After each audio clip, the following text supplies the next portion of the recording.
dando inicio a esta cuarta conferencia de cómo diablos le hice para hacer lo que hago, presentando al arquitecto Alexander Lenoir.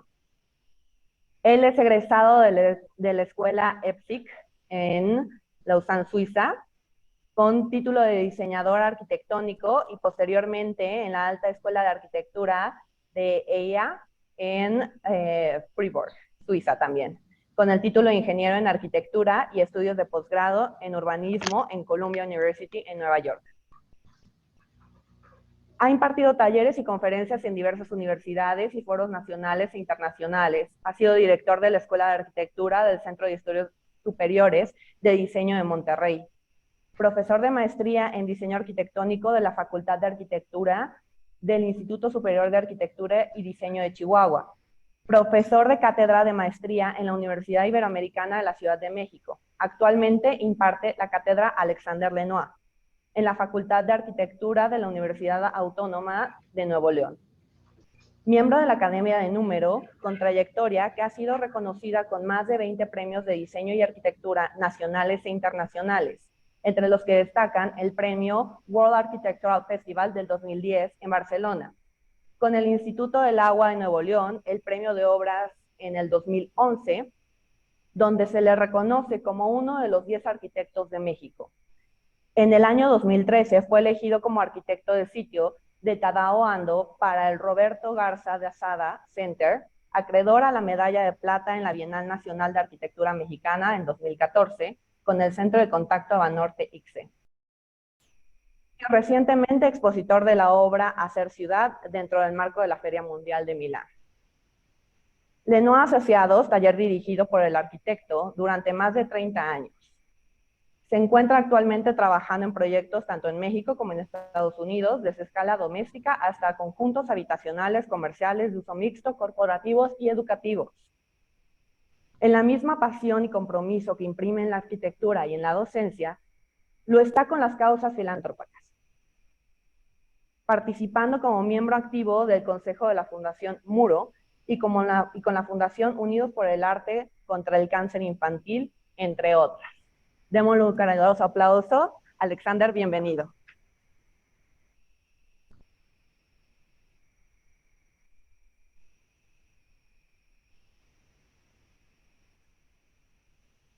Buenas noches. Me van a disculpar.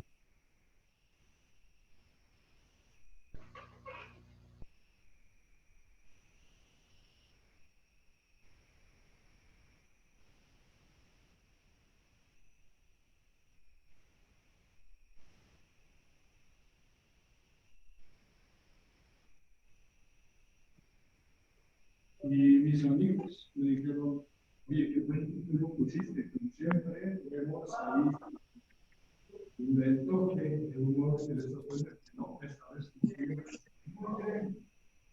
la verdad es que esta comunicación me permite cambiar es muy interesante venir aquí.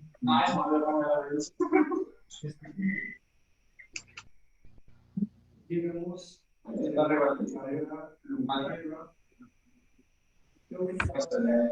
Hay un insulto muy común.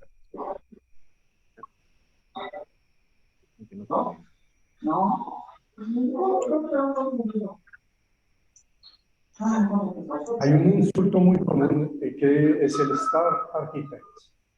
Es algo insoportable. Al fin de cuentas, el Star quiere decir que va a perdurar poco tiempo, por lo general. Y el arquitecto tiene una carrera longeva. Estamos basados justamente en nuestro conocimiento, lo que queremos crear y la inquietud constante en nuestra vida, no solo una vez.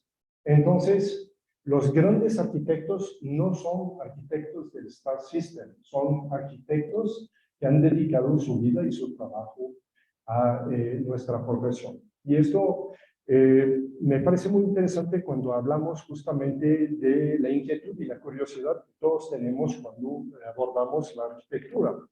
La inquietud, por cierto, siempre de tratar de renovarse, de adaptarse, de encontrar la nueva respuesta. Esta inquietud hay que transformarla en una gloria. que al fin del día es el por qué estamos siguiendo haciendo este trabajo. Para mí este trabajo es una pasión, encontrarme con problemas básicos o con retos, me parece de lo más interesante que hemos vivido. Ahora, ¿de dónde vengo? Y cuando oigo este currículum, hay que hacer una gran distinción dentro de esto. Claro que es parte de mi trayectoria, pero lo que hemos podido lograr, o esos premios, o estos reconocimientos a lo largo de los años, han sido gracias a todo un gran equipo, y ahorita platicamos un poco de eso. El arquitecto tampoco es un one-man show. Actualmente, para una obra, tenemos que ser ya solidarios, tenemos que ayudar, tenemos que ser ayudados por muchas personas. Entonces, vamos a platicar un poquito de los orígenes.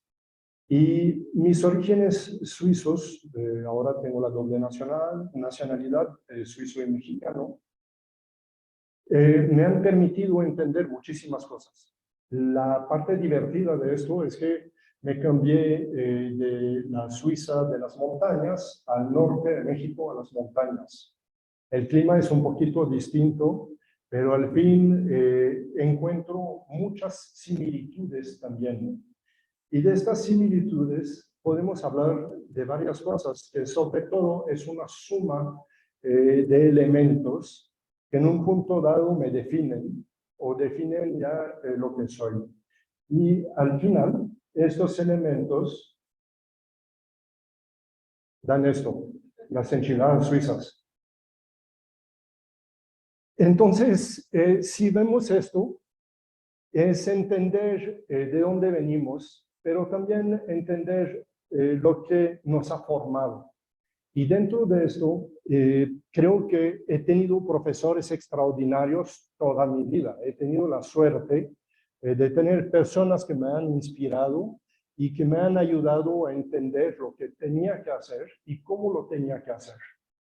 Entre otras cosas, me decidí muy rápido, muy joven, por la arquitectura, porque me sentía muy a gusto con los espacios. Entonces mi mamá decía que realmente buscaba las cosas desde chiquito y que de repente a los 9 años le dije, oye mamá, yo quiero ser arquitecto. Todo el mundo se rió en mi familia. También hay que entender que es una familia que viene de la posguerra, mis papás siendo trabajadores, siendo una generación que tuvo mucha dificultad para estudiar porque sus papás habían vivido la guerra, ellos tuvieron que trabajar muy jóvenes, y mi generación es la primera generación donde se vuelve a abrir el espectro de los estudios de una manera más fácil. Gracias a esto pude hacer todas las escuelas que oyeron aquí, y es todo un proceso. Este proceso es como vencerse a uno mismo. A los 16 años empecé la arquitectura, demasiado joven, demasiado inmaduro. Mi primer título a los 20 años, ya de diseñador arquitecto, y dice, eso es fantástico. Nada más que aquí, 6 meses antes de terminar, me dicen, si no terminan con 8, no pueden tomar el examen de la alta escuela. Yo tenía como 7.5 porque las matemáticas nunca han sido lo mío. Y empecé a temer no poder entrar o seguir con mi carrera. Entonces, el primer reto es saber si realmente nos gusta esta profesión como para dedicarle tanto tiempo. Y una vez que ya esto esté decidido, ya pasé con 8.01 y pasé el examen de 130 personas, admiten 30 personas al semestre 0, y de las 30 personas del semestre 0 entramos 15 y terminamos 11 4 años después. Entonces es un filtro extremadamente difícil para poder titularse una doble titulación después de ingeniero arquitecto de una alta escuela. Es una vía muy difícil en lugar de hacer una vía mucho más fácil, pero en aquel entonces ya no me gustaba estudiar en la universidad, entonces escogí algo muy difícil como para poder lograr este título. A los 24 en medio ya un año de servicio militar, que es obligatorio allá, y a los 24 presenté mi tesis, a los 25 me gradué y me fui a Nueva York para terminar con una escuela de urbanismo en Nueva York. A los 27, ya ahora sí, ya hubo suficiente, como ya 10 años después, ya me decidí por fin a trabajar. Y ese es relativo, porque durante todos mis estudios estuve trabajando con muy buenos despachos, grandes arquitectos, que me ayudaron justamente a tomar esta pasión por justamente esta profesión. Pero una vez que sabemos esto, ya debemos de definir quién queremos ser dentro de la arquitectura, o lo que quisiéramos nosotros por humildad, perseverancia, humor también, y todo lo que se necesita para poder obtener justamente este título y esta posición, entender quiénes somos, trabajar con gente interesante al principio para aprender de ellos, que eso fue también otro paso fantástico de mi carrera. Empezamos a tener justamente el entendimiento que esta profesión es un gran juego y es también un gran trabajo. Y ahí empezamos a componer y a descomponer, como esto que ven aquí, que es un juego de uno de mis socios que utiliza las letras para conformar caras y me dice, eso fuiste tú. Entonces, después de esto, tenemos que ver quiénes son los que marcan la historia y cómo ellos también tienen un cierto humor y cómo toman un trabajo tan intenso con esta capacidad de dedición hacia su propio trabajo, hacia su propia persona, para poder justamente tomar una posición más segura. Y mi equipo es un equipo fantástico. Es un equipo con el cual nos divertimos, pasamos muchas horas. Perdón. Y esas personas han sido a lo largo de los años más de 200 colaboradores en esos 30 años en México. 200 parece mucho, pero contamos también los de práctica profesional, los de servicio social, la gente que colabora con nosotros, etc. Entonces, 200 personas dejando su conocimiento, su pasión dentro del trabajo que hemos podido hacer. Por eso les digo que es un gran trabajo colectivo y a ellos les debo muchísimo. Y la mayor parte de ellos, al final, después de muchos años, porque tenemos poca rotación, abren su despacho, se dedican a otras cosas. Tengo socios que se dedican ahora al comercio, otros a diseño gráfico, otros a la arquitectura, la representación, BIM, etcétera, etcétera, abriendo su despacho o trabajando de manera solitaria. Y esto es lo que llamo yo el círculo virtuoso de la arquitectura. Entender que la arquitectura representa en cada uno de los proyectos que estamos haciendo un círculo virtuoso compuesto de cientos, si no son miles de personas para poder lograr un resultado destacado. Y estas cientos de personas siempre voltean a vernos diciendo, esto o ni siquiera nos conocen y tú entras en una obra y los obreros ni siquiera conocen el arquitecto, que me parece impensable. Yo paso de repente horas, me presento, les explico, les pregunto lo que opinan del proyecto, hasta que realmente entendamos lo que queremos el uno y el otro o cuál es el rol de cada quien para lograr justamente este círculo virtuoso. Considero también los administrativos, considero la gente desde el sistema urbano hasta el sistema de venta, hasta la persona que lo habita, son parte del proyecto. Y eso es sumamente importante para poder hacer una arquitectura humana.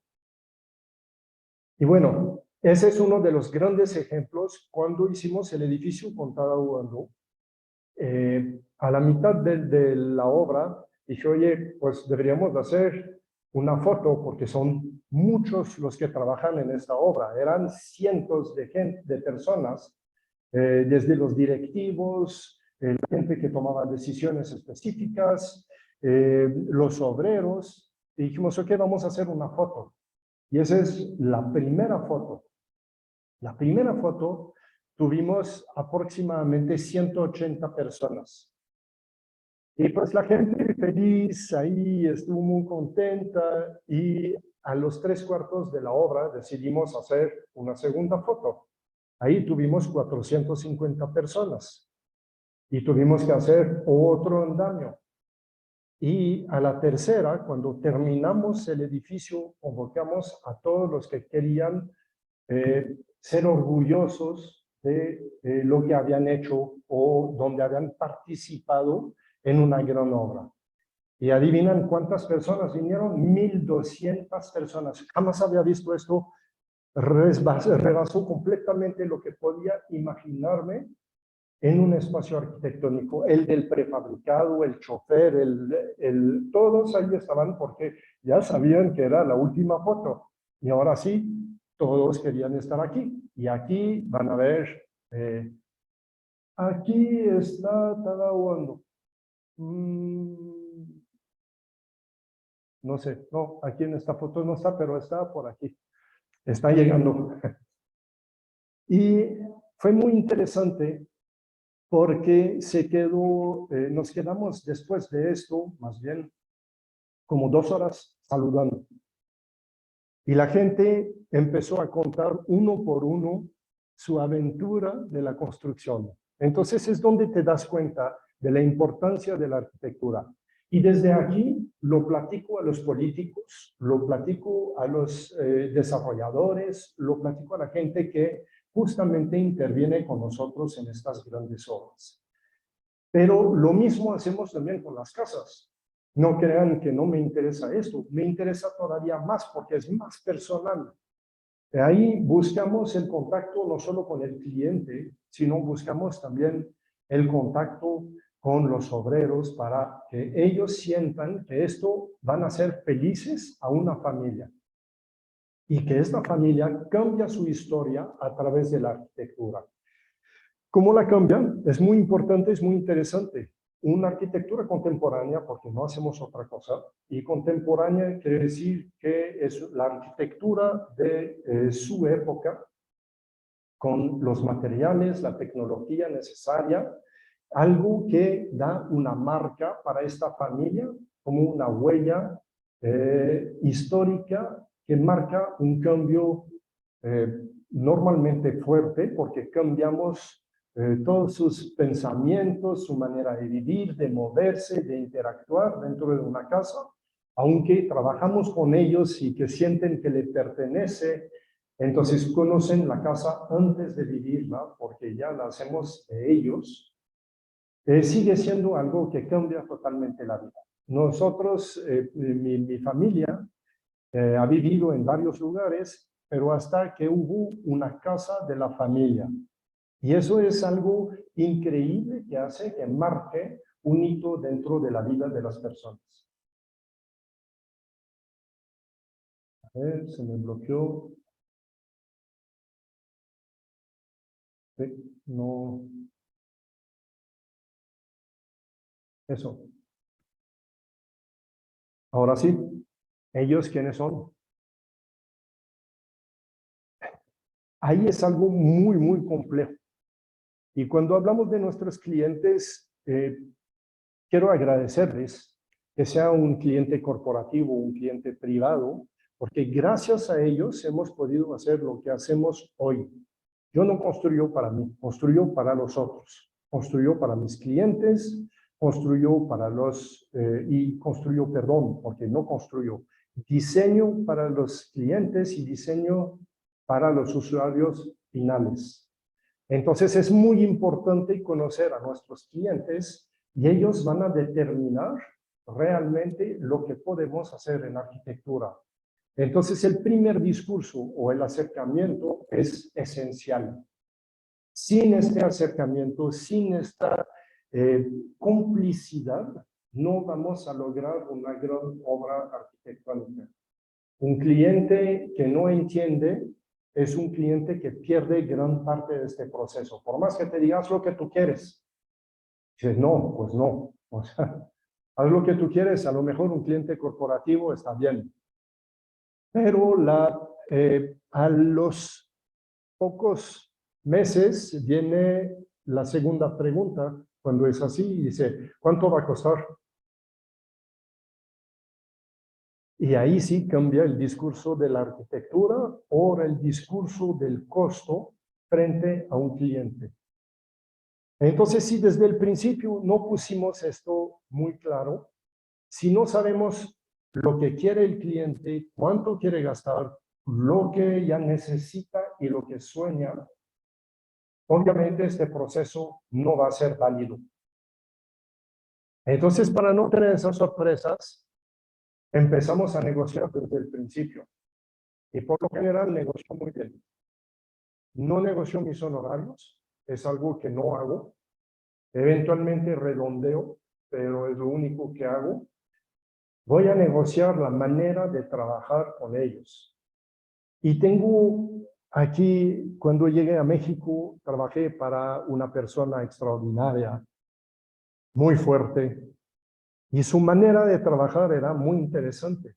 Y llegaba con el gobernador y empezaba la discusión y tenían una discusión muy fuerte. Por lo general, hasta le decía lo que no al gobernador y a los, no sé, a los 20, 25 minutos de pelearse, sacaban la botella de tequila y acababan como grandes amigos.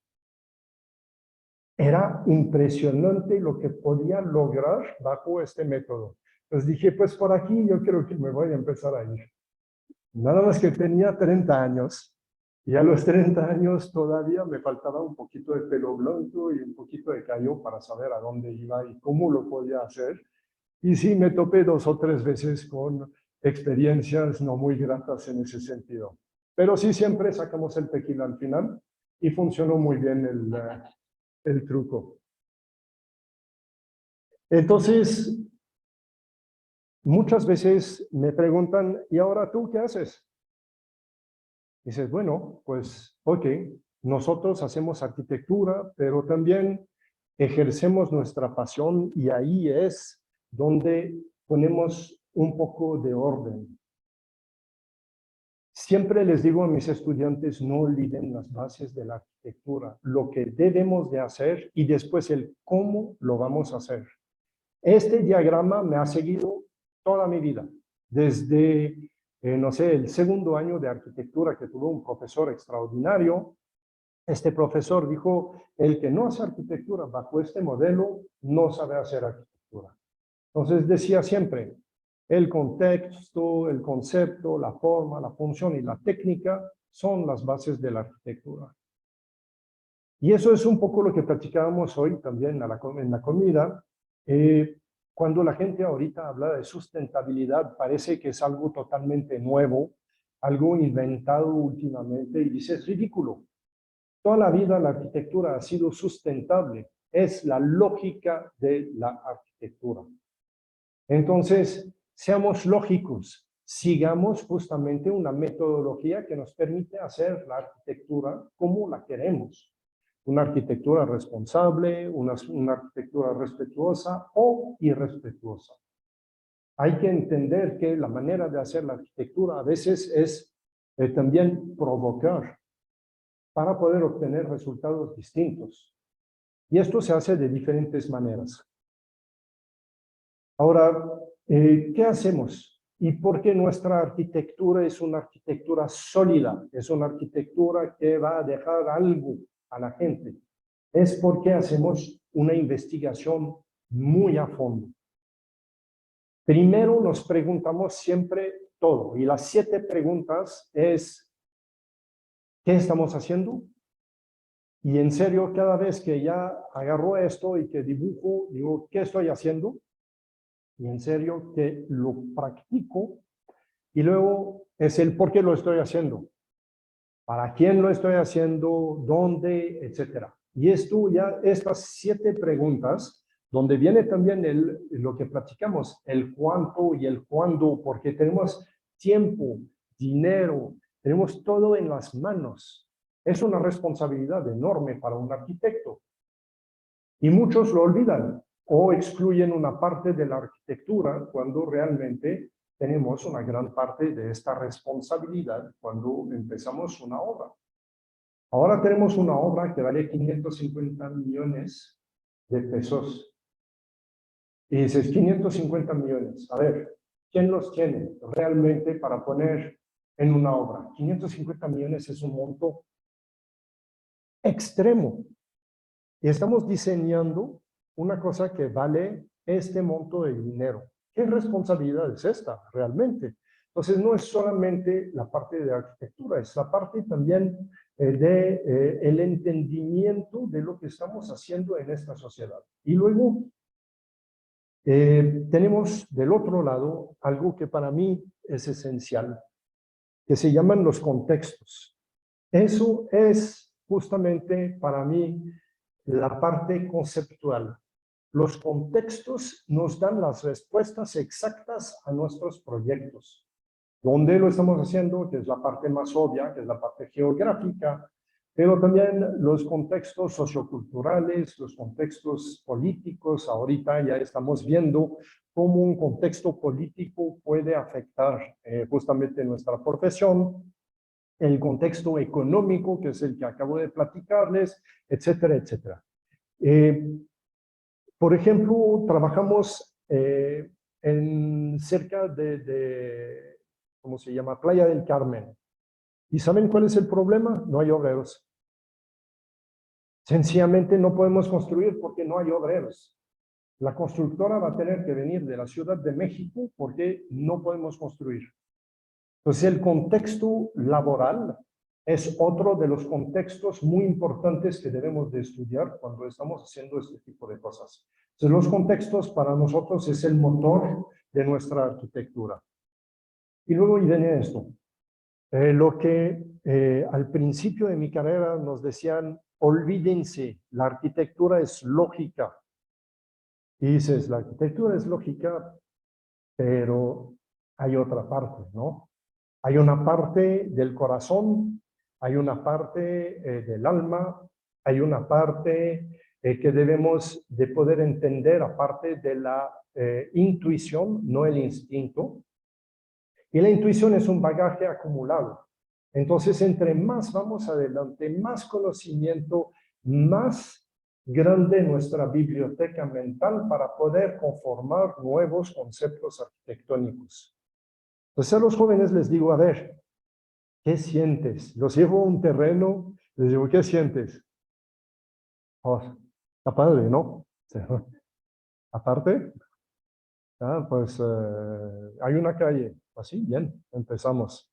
Y el siguiente, los árboles, y el siguiente, las casas, y el siguiente, vemos las montañas. Y así vamos empezando a entender y vamos empezando a sentir.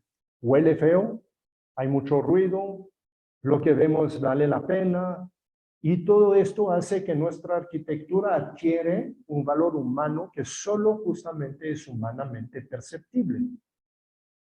Y para mí, por ejemplo, la música ha sido un motor extraordinario. ¿Cómo la música puede justamente darnos una cultura suficiente para poder crear de otra manera? Pero no solo la cultura de la música. Aquí tenemos también la cocina. Un día nos invitaron a unos 20 arquitectos de México a diseñar un plato. Y había 20 cocineros y 20 arquitectos.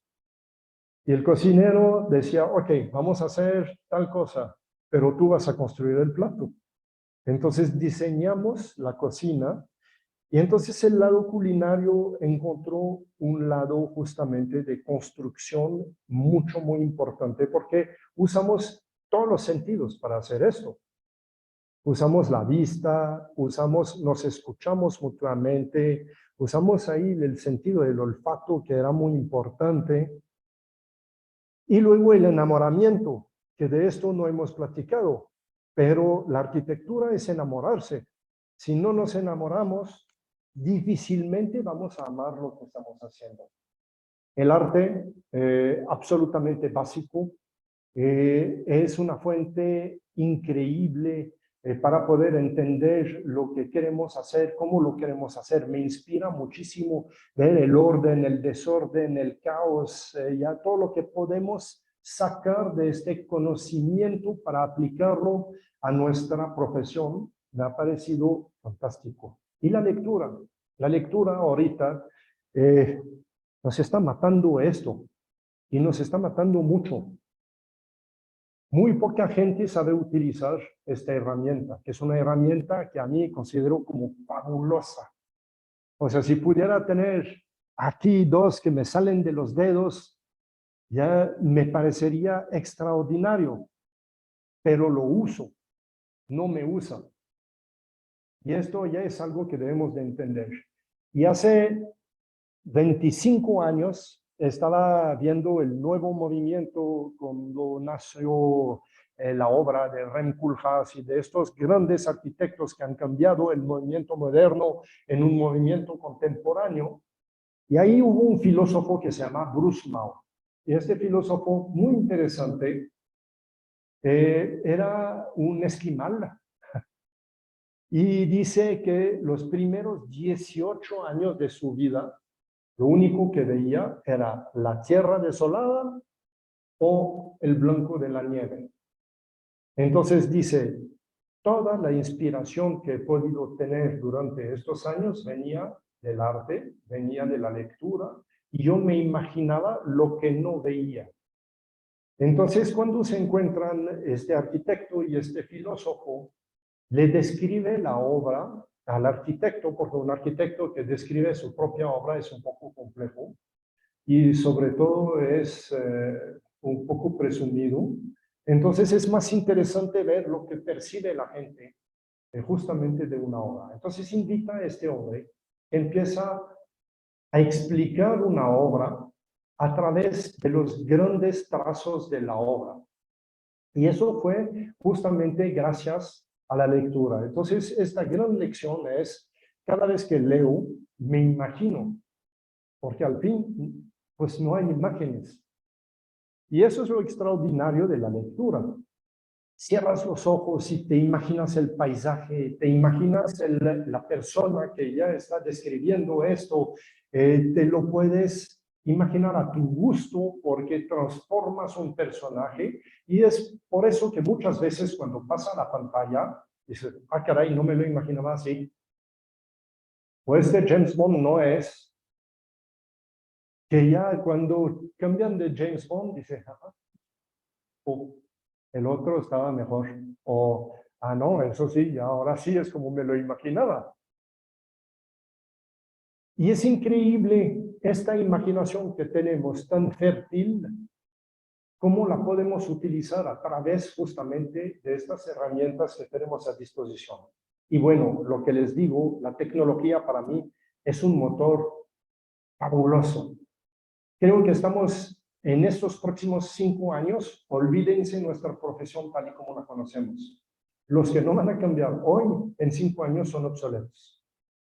Y no estoy hablando de sistemas BIM y de construcción, que esto me interesa poco en lo personal. Me parece extraordinaria como herramienta, lo usamos muchísimo en la oficina, pero como arquitecto me interesa poco. Me interesa muchísimo la inteligencia artificial para saber cómo puedo planear una ciudad, cómo puedo hacer nuevas tecnologías, puedo usar nuevas tecnologías, formas, sistemas, y es infinito. Pero al fin del día es algo que uso, es una herramienta que tengo a disposición. Y yo mando esta herramienta todavía. No estoy seguro que en 5 años no va a ser al revés. Vamos a ver, evolucionemos y veamos cómo esto nos va a llevar al punto que queremos. Eso es esencial. Una persona que no viaja, aunque sea en su cabeza, le va a faltar esta herramienta básica que necesitamos para poder componer la arquitectura. Los viajes, yo cada vez que puedo, ahorita no puedo caminar y mi esposa se fue con sus hijas, a California, ya era un viaje que quería hacer con ellos, con ellas, y no se pudo, pero es algo que siempre me recarga mis baterías. Y aquí estoy con ustedes, me parece genial. En lugar de utilizar un Zoom más, prefiero estar con ustedes, platicamos. Claro, aquí tenemos nuestros amigos que no han podido asistir hoy, que están escuchándonos por medios electrónicos, y eso es extraordinario también de poder hacerlo. Pero esos viajes cada vez aprendemos. Yo soy tan curioso que cuando voy en un carro, que voy caminando, hace cuenta que soy una torre de control y registro todo lo que puedo. Mis hijos estaban muy cansados un tiempo de los viajes, pero ahorita que los veo que son adultos, ellos son los que llevan a todo el mundo vueltos locos porque quieren enseñar, ver, correr, recorrer y ver algo más cada vez que ya salen. Y me dicen, es impresionante, nos pusiste un chip en la cabeza que nos cambió la manera de ver el universo, porque tu profesión, que es la arquitectura, no es la de ellos. Ha sido una cosa que nos ha abierto los ojos enormemente. Entonces, todo esto es para decir que tenemos una parte lógica y una parte humana muy interesante que nos conlleva a poder componer y a poder hacer cosas extraordinarias con nuestra profesión. Bueno, estas son cosas que en un momento dado hemos querido hacer, y ya enseño algunos, voy a enseñar pocos de los trabajos. Lo que vamos a hacer aquí es nada más entender que el tiempo es algo que nos marca en la arquitectura, y siempre, sin nostalgia, hay que ver hacia atrás para saber lo que hemos hecho y estar seguro que las equivocaciones se transforman en aprendizaje para el futuro. Y aunque las obras, la mejor, o cuando me preguntan, ¿y la mejor obra? Es la siguiente, y eso es seguro. ¿Por qué es la siguiente? Porque si no puedes mejorar, ya te moriste. Ya eres obsoleto, ya no te adaptas, ya no tienes interés en descubrir lo que estás haciendo. Entonces, estas cosas que tienen ya casi 30 años, cuando las veo, digo, qué perfecto, todo bien, todo interesante. Objetos así que dices que son mucho más escolares y mucho más de una arquitectura un poco más joven, pero muy interesante. Entonces, debes de poder ver esas trayectorias, y luego debemos de hablar de ciudad. Cuando hablamos de arquitectura, no solo hacemos iconos, hacemos una arquitectura para que la gente la pueda ver, la pueda vivir, y que esto crea un entorno hermoso para que todos podamos vivir tanto afuera como adentro. Entonces tratamos de aportar cosas nuevas, y a lo largo del tiempo aportar también a la comunidad. Aquí no sé si se ve, no se ve muy bien, pero hicimos un parque para toda la comunidad, porque pues al fin del día, cuando hablas de densidad en una ciudad, también debes de poder retribuir esto a la sociedad en general. Entonces, vemos esas grandes torres que no te dejan ni un metro libre en ninguna parte, y eso es ridículo. Si ya tenemos la posibilidad de hacer esos grandes edificios que antes no podíamos, seamos generosos. Justamente el entorno en el cual estamos viviendo condiciona nuestra calidad de vida.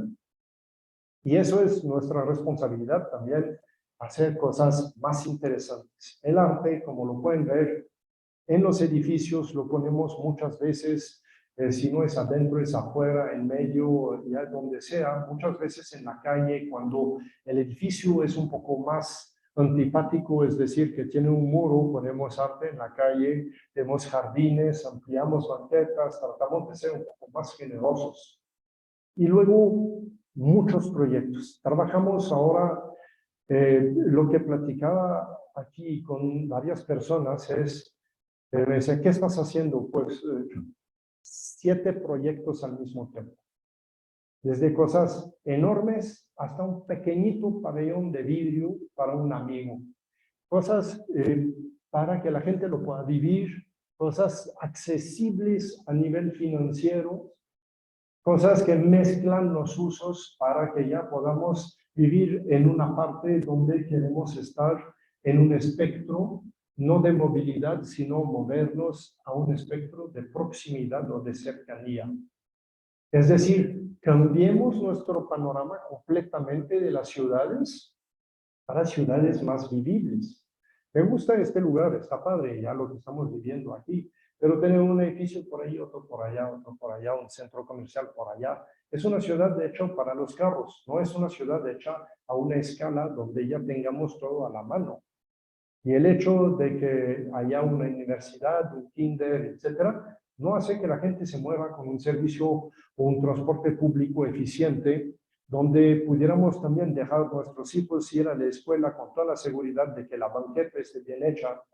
Me parece extraordinario lo que hicieron aquí en medio, pero de los dos lados donde la gente se mueve, no hay banquetas, no hay árboles, no hay paradas de autobús que sean dignas. Debemos de cuestionar toda nuestra manera de vivir para replantear esto para lo que queremos. Y esto no es nostálgico. Ojo, ¿eh? Yo no estoy diciendo que vamos a regresar a lo que vivimos de niños o que vivieron mis papás. No me interesa. Realmente nuestro ritmo de vida ha cambiado. Y mis papás me dicen que estás loco como trabajas. Dice, pues a mí me gusta. Dice, probablemente trabajas 2 veces más de lo que trabajamos nosotros. Dice, a ver cuando te mueres también, porque ya esta velocidad te desgastas. Dice, no siento esto. Me desgasté el pie, pero pues esto fue otra cosa. Porque con una hielera no vi un escalón que yo construí. Me costó admitirlo, pero sí, me torcí el pie exactamente en el escalón que no debería de haber estado aquí. Y bueno, salvé la carne y las cervezas, sí, no solté la hielera. Pero todo esto hace que nuestra calidad de vida ahorita cambia y debemos de poder tener algo más accesible dentro de nuestro entorno. Y ahora vamos a pasar a otra cosa. Muchas veces nuestra arquitectura está basada en 2 cosas, los paramétricos y los concursos. Todo lo que vieron anteriormente es entre concurso y clientes que vienen a vernos normalmente. Pero esto es la parte medular de que qué diablos haces o cómo diablos has llegado ahí. Eso es a través de esos 2 vehículos básicos. Y el secreto de la arquitectura ahí está. Compites y regalas. Esas 2 cosas son absolutamente esenciales. Compito y compito todo el tiempo. Desde que tengo 18 años que hice mi primer concurso, no he dejado ni un año de hacer concursos. Y hay años que hago 2 o 3. Es agotador. Y si pierdes, todavía peor. Pero la verdad es también una satisfacción de poder proponer algo extraordinario que probablemente en un contrato normal no puedes hacer. El concurso está hecho para la propuesta, está hecho para ser más incisivos, más irrespetuosos. Y bueno, nos podemos equivocar y vamos a aprender de esto, o podemos ganar de repente. Y la segunda parte es una parte que una vez vino Patrick Schumacher, el que ahorita dirige el despacho de Zaha Hadid, había invitado a Zaha Hadid a Monterrey a dar una conferencia y la conocía, entonces aproveché para invitarla y 2 semanas antes me dice, oye, ya no voy a ir. Muy simpática siempre ha sido. No voy a ir. Y ya, bueno. Y me dice, te voy a mandar a Patrick. Oh, ¿está bien? Yo no conocía a Patrick. Un arquitecto absolutamente increíble que hizo posible la obra de Zaha Hadid y todo lo que ven ahorita que se ha construido después de la estación de bomberos que hizo en Suiza como primer cuadro, es gracias a Patrick. Es un tipo tan brillante como una mente increíble, y llega a Monterrey y hablo con las autoridades y les digo, oye, ¿vienen de Zaha Hadid, viene Zaha o viene Patrick? Dice, le vamos a dar un tour porque queremos que nos haga algo aquí en Monterrey. Yo, perfecto, muy bien. Nos suben al helicóptero, ahí, yo, ya, ahora sí, ya le echaron ganas. Y ya Patrick y yo atrás, ahí con el casco, y esto, y el otro. Tenemos como 14 terrenos que queremos desarrollar, nos vendió todo Monterrey, y aterrizamos otra vez, y dice, Patrick dice, pues a mí me interesa este y este, que me parecen extraordinarios sus terrenos. Y el tipo dice, ok, aquí queremos hacer esto. ¿Cuánto nos costaría para que ustedes nos hagan una propuesta? Y voltea a Patrick y dice, no, esto lo hacemos de gratis. Y yo, ¿qué? ¿Cómo? O sea, ¿cómo? ¿Cómo que gratis? Oye, eres Zaha Hadid de nombre. Perdón, pero ya yo creo que si hubiera estado Zaha Hadid aquí, lo hubiera mandado por un tubo. Dice, no, nosotros regalamos. Si te gusta, trabajas con nosotros. Si no te gusta, no trabajas con nosotros. Ahora sí dije, bueno, si Zaha Hadid regala su trabajo, o sea, sus paramétricos, sus ideas, ¿por qué no estamos haciendo esto? Entonces empecé a regalar mi trabajo, a regalar para grandes desarrolladores, oye, tú pudieras hacer esto. Tenemos este terreno, déjame te hago una propuesta. ¿Cuánto va a costar? No. Primero ve la propuesta y luego platicamos.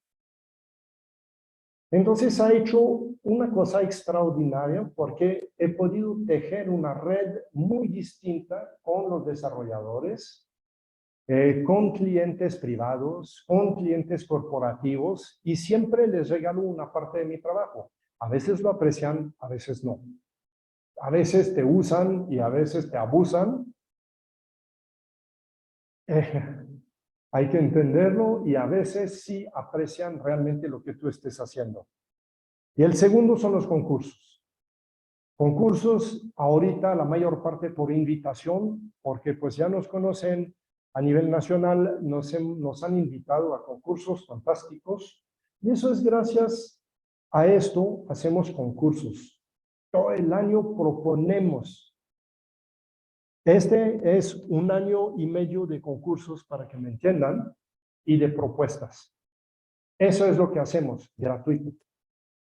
A veces te pagan ahí ya como 100,000 pesos para decirte ya los gastos, pero queremos una maqueta.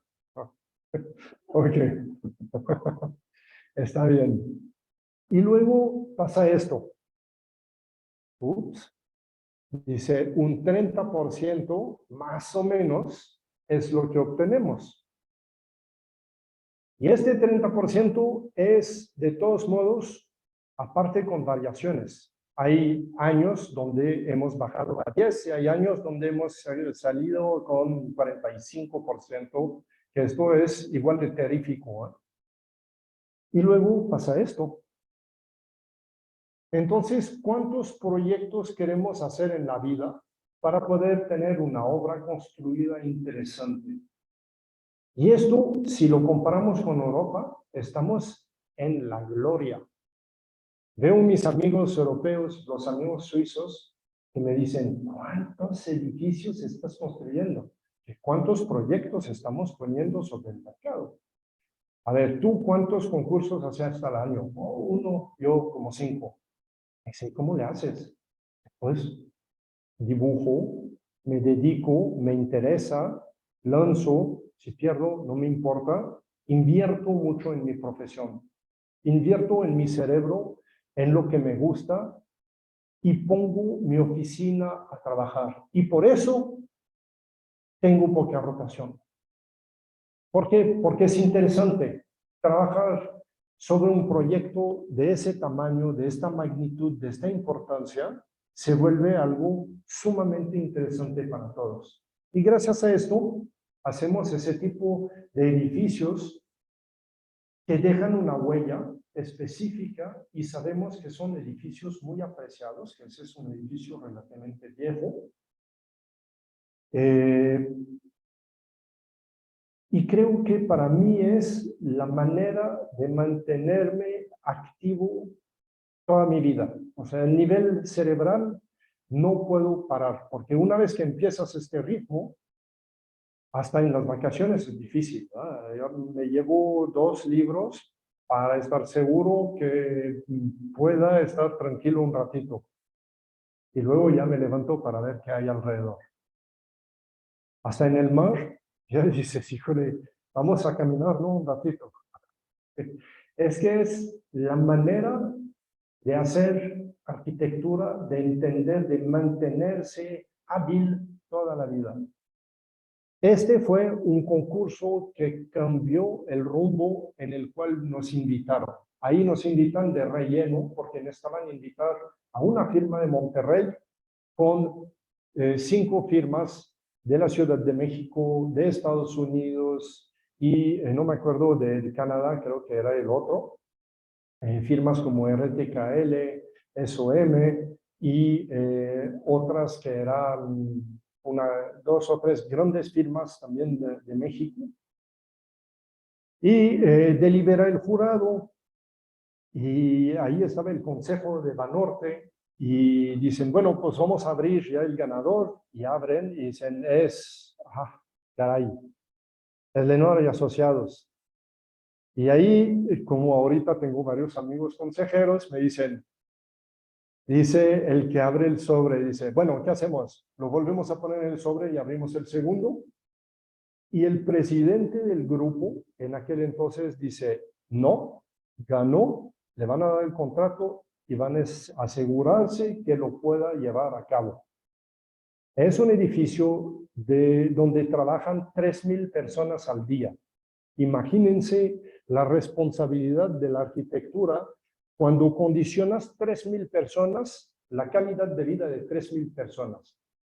Hicimos un centro de juego global, hicimos una gran máquina donde tú ves la gente moverse adentro, donde tú vives con la luz del día o la luz o lo de noche, tú sabes si llueve, vives adentro con un patio ventilado de manera natural en Monterrey. Cuando hace 40 grados, estamos a 27 en el patio. Cosas fantásticas que ya son nuevas. La rotación del centro de contacto pasó de un 32% a un 8%. Imagínense la plusvalía para una empresa, una rotación de personal del 32% al 8%. Es impresionante para ellos. La inversión o la reinversión en sus empleados era enorme. Ahora ya no saben cómo deshacerse de ellos. Ganamos esto, nos invitan al concurso siguiente y volvemos a ganar. Ahí sí dijeron, en los próximos 2 no te invitamos, para que no te ofendes. Y este era porque es un estacionamiento. Y lo que hicimos en este estacionamiento, dijimos, ok, sabemos que les falta un centro de investigación. Entonces en el techo te vamos a poner un centro de investigación y te falta un comedor, y te falta una enfermería, y te falta, entonces te vamos a cambiar tu programa y te vamos a dar tus 500 carros de estacionamiento, pero con la condición, porque no me interesa hacer un estacionamiento, que se puedan transformar. Entonces, tu centro de investigación va a comerse el estacionamiento a medida que tú usas menos cajones de estacionamiento. Y por eso lo hicimos totalmente ventilado y iluminado de manera natural. Y ahora cambiaron los 2 últimos pisos. Tenemos una espiral que maneja una rampa al 3,5%, que es una rampa accesible en todos los puntos. Y es adicional un gajo cada vez que necesitan menos estacionamiento. Les hicimos una parada de autobús enfrente, nada más para molestarlos tantito. Y les pusimos un jardín secreto, que es un jardín atrás, donde la gente puede ir justamente a descansar un rato durante su día laboral. Luego, cosas extraordinarias, concurso con la UDEM, y ahí me dieron la oportunidad de concursar para ser el arquitecto de sitio de Tahuando. Yo no soy arquitecto de sitio, punto. No me interesa, no quiero saber. Creo que tenemos suficiente trabajo y hay cosas que me interesan muchísimo. Pero a mí me dijeron Tahuando, y dije, este me inspiró cuando tenía ya 18 años y desde ahí es un tipo que no ha parado de inspirarme, de ver lo que está haciendo, de tener su pensamiento, que es escaso, hay que verlo así, se expresa poco, es una persona muy reservada, no es una persona que escribe mucho, no es una persona que habla mucho, pero es impresionante su capacidad creativa. Tiene un despacho de 14 a 16 personas en Japón, extraordinario. Y ahí, cuando me dicen, tienes que concursar, y es un concurso para enseñar todo lo que has hecho, etcétera, etcétera. Enseñamos un pequeño portafolio con mucho concreto para que sepa que sabíamos hacer concreto, y a partir de ahí le escribí una carta enseñando cómo me había inspirado durante mi carrera y cómo pensaba que realmente su arquitectura destacaba y que aportaba muchísimo al mundo, etcétera, etcétera. Lo que pienso realmente. Y la sorpresa es que le interesó la carta y no el portafolio. Básicamente me invito a desayunar y habla siempre en japonés y tiene la traductora, habla muy mal inglés y no habla español. Y me pregunta, ¿y cuándo empezarías? Y yo ya contesté ayer y veo la traductora así como que dije, ayer. Entonces le traduce y lo vi con una sonrisa. Lo vi 2 veces con una sonrisa en 3 años. Y ahí empezamos a trabajar. Y he tenido la oportunidad de trabajar con él, de dibujar con él. Y es un tipo sencillo, es un tipo trabaja, usa las mismas libretas, cuando dibujas, dibuja contigo. Es una persona humilde, es una persona que le interesa la arquitectura, no le interesa las entrevistas, te da una conferencia porque ya hace cosas extraordinarias, pero en general es una persona muy introvertida que le gusta justamente su trabajo. La segunda anécdota es una vez venía de visita y es una obra sumamente compleja. Es una obra con una estructura metálica embutida dentro de los muros de concreto. Lo que ven ahí, la panza de la ballena, como la llamo yo, que son esas grandes nervaduras que conforman el paisaje y que nos deja esta V, que es una especie de ventana hacia la sierra, pero que se llama la puerta de la creación, porque tú pasas a través de esto para llegar al edificio.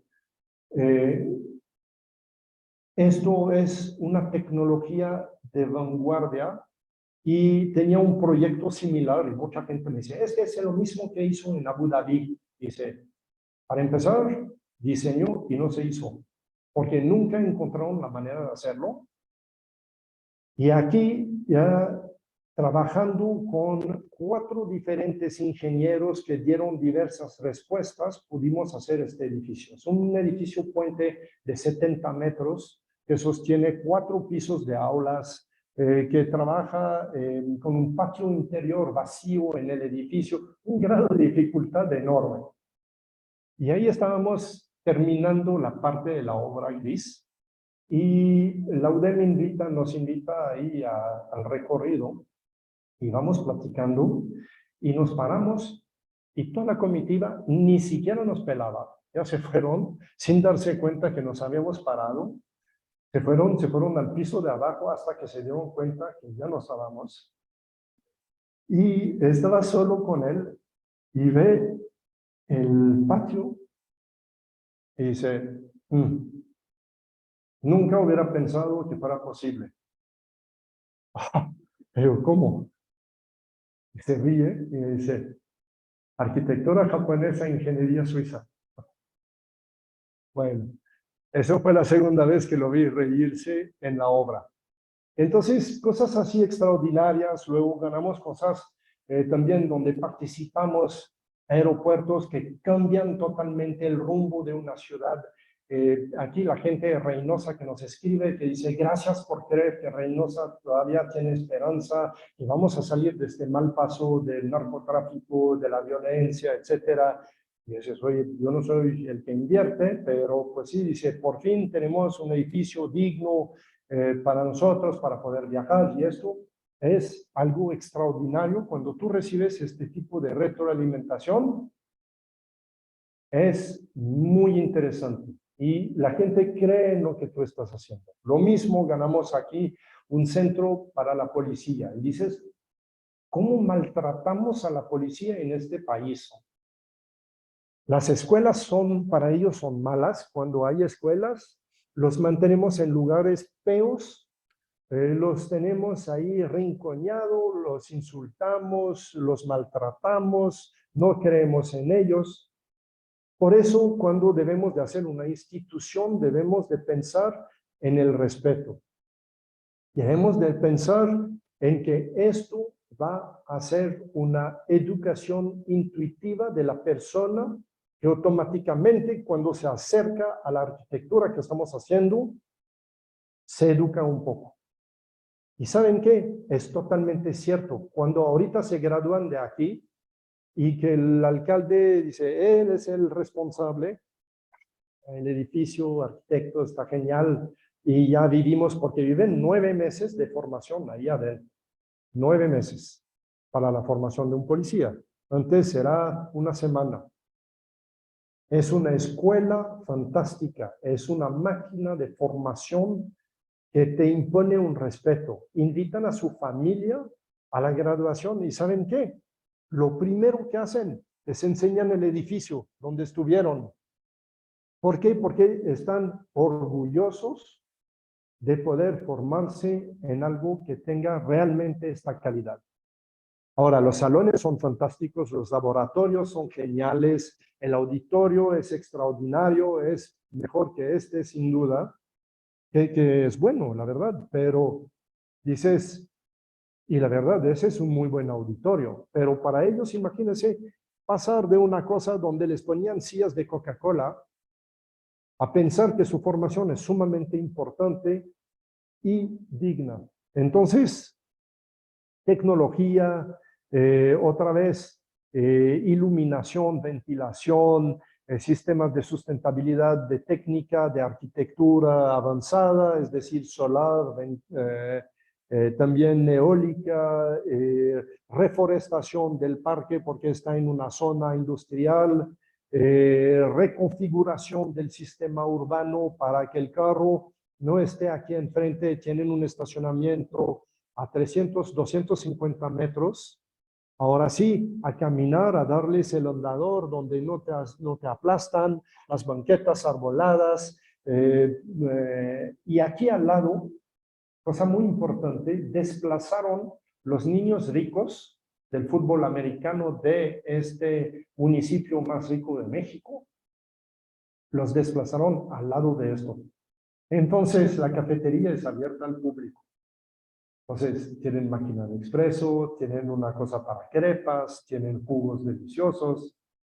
¿Y qué pasó? Ahora sí, la cafetería abierta, ahí van los niños ricos de San Pedro, aquí, ahí van las mamás a esperar a los niños en la cafetería, se mezclan con los policías que amablemente empiezan a saludarse, a respetarse, a ver, o de otra manera una institución gracias un poco gracias a la arquitectura y a la inversión y a la creencia de estas personas. Lo mismo con esto, edificios administrativos donde queremos exponer la gente, no solo darle luz, luz, ventilación, iluminación, que eso es lo normal, sino también al revés, es nuestra administración. Quiero ver lo que está haciendo el funcionario También si voy aquí, quiero tener justamente esta libertad de moverme a través de una cosa que puedo entender. Y eso cambia totalmente la manera de la gente de percibir justamente el trabajo de nuestros funcionarios y nuestros administradores, incluyendo alcaldes y evidentemente, pues no solo los alcaldes, sino los regidores, que son sumamente importantes ahorita, y nuestros gobernadores, etcétera. Entonces, cambiamos y gracias a esto, ellos tienen una visión totalmente diferente de la arquitectura y entienden el valor de dejar también para ellos y para el futuro una huella histórica. Entonces, ¿por qué? Porque lo que hicieron va a marcar un cambio no solo en su administración, sino para los próximos 20 años. Entonces encontraron la manera, ellos, de poder trascender su corto mandato. Por otra parte, hablamos del sprint de los concursos, porque esto tienes que dar una respuesta inmediata. Pero cuando hablamos de la carrera de arquitectura, es un maratón. Y el maratón tiene diversas intensidades y diversos retos y objetivos. Para cada quien corre su maratón a su manera y cada quien gana. ¿Y por qué? Y eso lo he aprendido en la arquitectura. Ganas porque perduras, porque logras tus objetivos. No necesariamente ganas por ser el primero en la línea de llegada o el primero en salir, sino justamente porque has sabido manejar esta carrera de largo plazo ya con los tiempos que queremos. Entonces, la resolución de la arquitectura, también me gusta hablar un poco de esto, porque el romanticismo de la arquitectura, del arquitecto que dibuja todo el tiempo, sí funciona, pero creo que es menos del 20% o un 20% de mi tiempo. La oficina funciona porque soy el hombre que lleva el agua al molino. Si no, este molino del equipo extraordinario que tengo no funciona. Los proteges, los ayudas y ellos te ayudan. En un tiempo de pandemia, guardé todos los que ya trabajaban conmigo, los seguí pagando igual. Es normal, el trabajo bajó, pero es un respeto. Yo les debo mucho y ya estoy preparado para los grandes retos de este país. La única vez que me agarró en curva fue el 95, porque era muy joven y no sabía.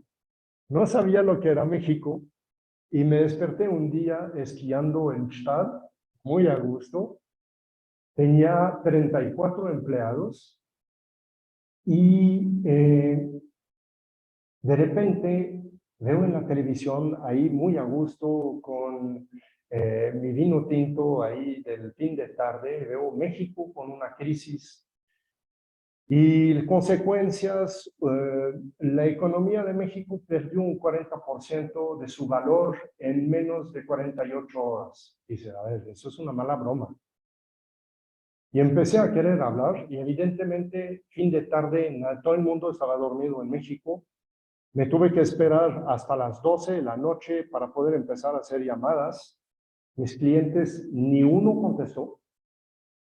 Mi socia en aquel entonces nos salvó la vida, ella, porque tuvo así como una idea de que esto ya no olía muy rico y cambió la mitad de los activos de la sociedad en dólares y el resto lo dejó en pesos para poder pagar los próximos 3 meses. Y en menos de una semana, México había perdido el 75% de su tasa de cambio contra el dólar. Es decir, nadie podía seguir construyendo de todos mis clientes más que una persona que construía una casa con nosotros, que tenía su dinero en dólares.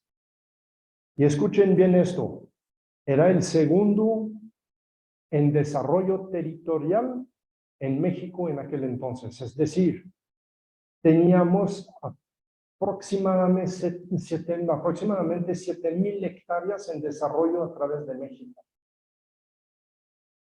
Impresionante. Me mandaban los clientes el jet privado para poder llegar rápido. Yo me la creí.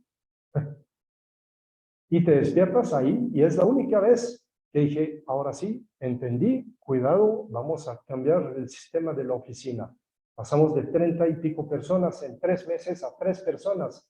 Ya no había dinero, no había trabajo, más que una casita. Y a partir de ahí, reestructuramos la oficina. Las crisis, como dicen aquí, me la pelan. Es una oportunidad ahora. En lugar de ser un grave problema para todos en la oficina en tiempo de crisis, incluyendo el COVID, tuvimos muchísimas oportunidades de hacer cosas muy interesantes. Y esto, para nosotros, ha sido el aprendizaje del 95, la diversificación, las reservas en la oficina para poder sobrevivir cualquier de estas cosas. Evidentemente, al fin de la pandemia la estaba empezando a ver difícil y esperaba realmente que se terminara, porque si no, ya no hubiéramos podido mantener esto mucho más tiempo, pero fíjense que pasamos la pandemia correctamente y el año siguiente es cuando ya se nos marcó ya una V hacia la baja y ahora este año es el año récord de la oficina. Empezamos tan lento que este año dije otro año de estos y de repente los concursos, empezamos a ganar concursos, empezamos a ver la gente, oye, este paramétrico lo queremos, ya vamos a empezar a desarrollar, el edificio, ¿te acuerdas de la playa? Ahora sí lo queremos. Dice, caray, fantástico. Entonces se transforma todo este tiempo en la administración, la gestión de cliente, la creatividad y las matemáticas, porque tiene que cerrar el mes. Y bueno, todo esto es gracias a los valores y la ética que tenemos, ética profesional, valores, y queremos mantener esos valores. No engañamos, somos muy honestos, cuando hay un problema lo resolvemos, se platica, no se distribuye la culpa, y esto son cosas que nos han llevado a donde estamos, y por lo cual tenemos clientes que tienen más de 15 años con nosotros, que siguen construyendo con nosotros y cosas muy importantes. Y dices, gracias a esto, sabemos que tenemos una línea que es respetada. Y esto es un poco lo que platicamos al principio, la responsabilidad, el respeto, la honestidad, y ya esto es lo que nos ha ayudado a poder mantener una trayectoria como todas esas personas extraordinarias que cuando volteo y veo lo que están haciendo ellos, que cada quien tiene su personalidad, y ellos ya se han mantenido 30, 40, 50 años en esta profesión. Y ahí no hay ninguna prostitución de nuestra profesión, que es siempre la honestidad y siempre tratar de hacer algo que aporte a nuestra sociedad. Y gracias a esto, pues para nosotros, ¿qué sigue? Dice, siempre para mí seguir es la próxima obra, es lo que me interesa, es lo que me gusta diseñar, aunque no me lo piden, ahora sí lo estoy haciendo. Y esto es también a través de la educación, hay una parte de trascendencia. Y no creo que nuestras obras estén aquí por tanto tiempo. Yo creo que ahora estamos construyendo por 50, 60 años y se va a tumbar y va a haber otra cosa. Y tú cuando te mueres te van a olvidar a los 2 meses, si bien te va. A lo mejor tus hijos te van a recordar, pero a partir de ahí, olvídate. Entonces, ¿cuál es la trascendencia? Es justamente la transmisión del conocimiento, de la responsabilidad de la cual estábamos platicando, pero también de estos valores, de las experiencias, de la pasión y sobre todo para los alumnos de la cultura de trabajo, porque se está perdiendo esta cultura de trabajo. Y esto para nosotros es la manera de trascender, no a través de las obras, sino a través de esta enseñanza. Y pues para terminar, más sabe el diablo por viejo que por diablo. Así es que me tienen aquí. Gracias.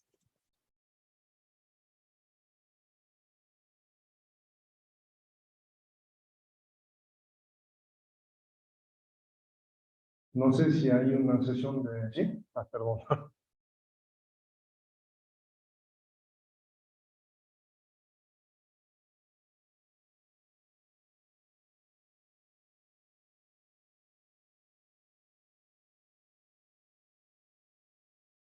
Nosotros. Comentaba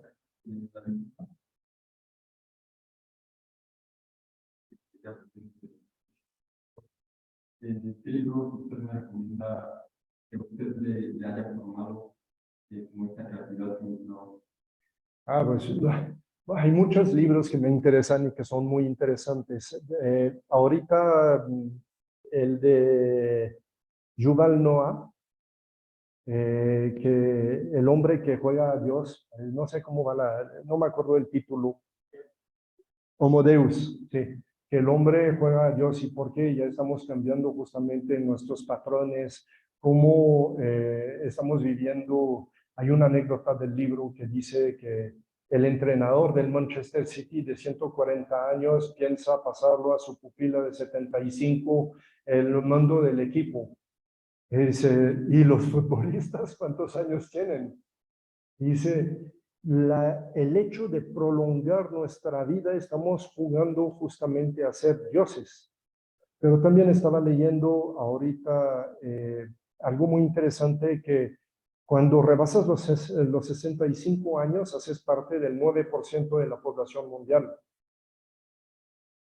Parece increíble esto. Yo ya cuando leí esto dije, a ver, no, ya se equivocó. Y ya fui a buscar, a investigar, y dice, sí, es cierto. Pues de un lado, hablamos de un libro extraordinario que te enseña que el hombre encuentra la alquimia de la vida. Ese es uno de los libros que me fascinó. Lo leí el mes pasado y es una Biblia de ese tamaño. Tienes que agarrarte y dormirte varias veces arriba y la mañana siguiente seguirle. Y hay cosas así muy sencillas también. Por ejemplo, leí el libro de un doctor que cuenta las anécdotas de cómo trabaja con la gente. Es decir, cómo te ganas a una persona que nunca ha sido visitado por un doctor y mucho menos ha quitado su camisa frente a otro hombre. Y todo esto son cosas que pueden darte un mensaje humano muy interesante. Estos fueron los últimos dos, pero si remontamos, me gustan también libros más divertidos. Eh, que me dice un amigo, ¿me vas a decir Dan Brown? Sí, claro. O sea, si te vas de vacaciones, léete un libro mucho más ligero. O sea, ponte en el humor de vacaciones. Léete un libro sobre experiencias interesantes. El libro de un cocinero, que es un cocinero que tuvo 3 estrellas Michelin y al final cierra su cocina y cierra todo y empieza a escribir y describe el por qué ya no quiere esto. Él dice, pierdo mi parte íntima porque ya no tengo tiempo para otra cosa. Entonces, mi esencia no es esto, es poder redescubrir, reinvestigar, tener tiempo de hacer cosas que no tenía ya tiempo. Y tú dices, eso qué perfecto. Estos libros te inspiran en el punto que tú quieres. Es lo mismo que decía. En la lectura te puedes imaginar lo que tú deseas cuando habla de cocina y te imaginas esto porque tienes una imagen. Pero también hay experiencias más que esto y lo platiqué con un arquitecto de la comida ciega, que es algo muy interesante, que es justamente una experiencia que hacen personas invidentes, y tú entras en una sala totalmente oscura, guiada por ellos, y vas a comer. Y si te vas con tu pareja, olvídate, ya al final no sabes ni dónde está tu pareja. Ya apenas, ya si pierdes tu tenedor, olvídate. Pusiste los dedos 5 veces en el plato antes de poder cortar algo. Y todas esas sensaciones te lo da a veces la lectura, a veces la música, a veces el arte. No digo que seas pintor o escultor, muy poca gente tiene esta capacidad, pero si te gusta, ¿por qué no pintar? Nada más no regales tus cuadros, porque ya ahí sí, ya si le regalas a tu vecino, híjole, lo va a estar obligado en ponerlo ahí, y a lo mejor no es de su agrado, pero del tuyo. Entonces, las experiencias, tanto la lectura, es, a lo mejor tú vas a buscar una lectura que te inspire, una lectura divertida, una lectura biográfica, entender, por ejemplo, la vida de ciertas personas ha sido para mí algo extraordinario. He leído últimamente la de Napoleón, pues nunca me hubiera imaginado esto. Y cosas desagradables que descubres en las biografías y cosas que nunca te imaginas. Pues la lectura te da una visión muy distinta de lo que tú te podías imaginar. Y gracias a esto tienes respuestas diferentes.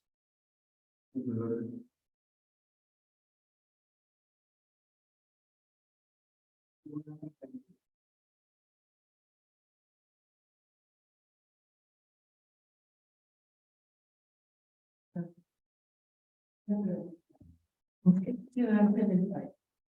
¿Por qué estás haciendo arquitectura en México? ¿Qué es lo que te ha traído de tú eres de otro lado? Tienes otras oportunidades, has viajado, has conocido otros espacios, porque estás platicando. ¿Qué es lo que te da a ti? ¿Por qué México? Como primera pregunta. Otra pregunta que también me viene la curiosidad. ¿Cuál ha sido ese momento crítico en tu vida en que dijiste a lo mejor esto no es lo que no la arquitectura te llegó ese momento o no te llegó ese momento? ¿No ha pasado en tu vida? Ya, no, claro, muchas crisis. Curiosidad. Tú dices ya a nivel de crisis, de saber si por qué estás haciendo esto o qué. Uf. Muchos concursos, eso es desgastante. Entonces, no llega un momento que veo que también existe una gran cantidad, no nada más la respuesta es un 30%, un 20%, un momento que llegó un 10%. Entonces, no te preguntaste tú en este momento, aquí llegué, o a ver cuántas veces también. Bueno, Gracias. soy optimista y soy inocente. Nada más que inocente, no pendejo. Porque hay una gran diferencia. Y para quitarme mi inocencia profesional, sí, hay momentos muy difíciles. Hay momentos donde te preguntas 1000 cosas y realmente si tu aportación es algo correcto y por qué estás haciendo esto y por qué no has sido abogado en un momento dado o otra profesión que pudiera ser más fácil en un punto dado. Yo de joven me gustaba la mecánica, me gustaba la carpintería, me gustaban las profesiones manuales. Entonces, el hecho de la sensación fue uno de los grandes momentos y trato de recordar esto cada vez que estoy frente a una duda existencial que no me dura mucho. No me dejo caer en esto porque si no, dices, híjole, para un arquitecto es tan intrascendente lo que estamos haciendo en un punto dado. ¿Por qué? Porque es una gotita de agua, pero esta gotita, si empiezan todos a poner una gota, en una botella, llenaremos la botella. Entonces, si uno empieza, siempre vas a poder tener la manera de seguirle. Una vez que pusiste la primera gota y que te gustó, es muy difícil no seguir justamente tratando de llenar esta botella. Creo que es una ambición personal también, en un momento dado, de tratar de hacer lo más que pueda, ser muy productivo en arquitectura y esperando hacer cosas de valor, que eso es otra cosa, porque hay gente que produce toda su vida y al fin del día la respuesta es mediocre. Y siempre estás en búsqueda no de la perfección, porque esto no existe, pero de esta mejoría, de este cambio, de esta nueva inspiración. Y creo que lo más difícil de todo esto son las personas que están alrededor tuyo, porque en este intento los puedes agotar tú, porque estás en constante búsqueda. Entonces, yo creo que esta es la parte más compleja de una vida como arquitecto. La búsqueda de respuesta constante. Y si tú no controlas esto, lo vas a pasar a sectores de tu vida que no quieres. Entonces, esta búsqueda constante debe ser profesional, no personal constante. Sí, claro que sí, debes de progresar, pero no debes de cuestionar todo en tu vida todo el tiempo. Si quieres lograr ciertas cosas, es fijarte un objetivo y tratar de lograrlo. Y si no lo logras, desvíate para tratar de encontrar otro. Y no es una fuga hacia adelante, es una constante búsqueda de objetivos que te interesan. Algo que te mantenga justamente activo mentalmente todo el tiempo. Entonces, no tienes mucho tiempo como para llorar si no estás contento en tu vida. Y si no ganas el dinero suficiente, pues ponte a trabajar más. Y si no haces lo que tú quieres en arquitectura, cambia tu manera de hacer arquitectura, porque te estás equivocando. Y siempre existe la posibilidad de corregir lo que estás haciendo, creo yo. Y si te dicen donde te equivocas, escúchalo. A lo mejor estás de acuerdo, a lo mejor no. Pero el punto de vista de otras personas enriquece lo que tú haces. Y constantemente, si no enriqueces tu vida, pues te empobreces. Es una búsqueda del tesoro constante, al fin.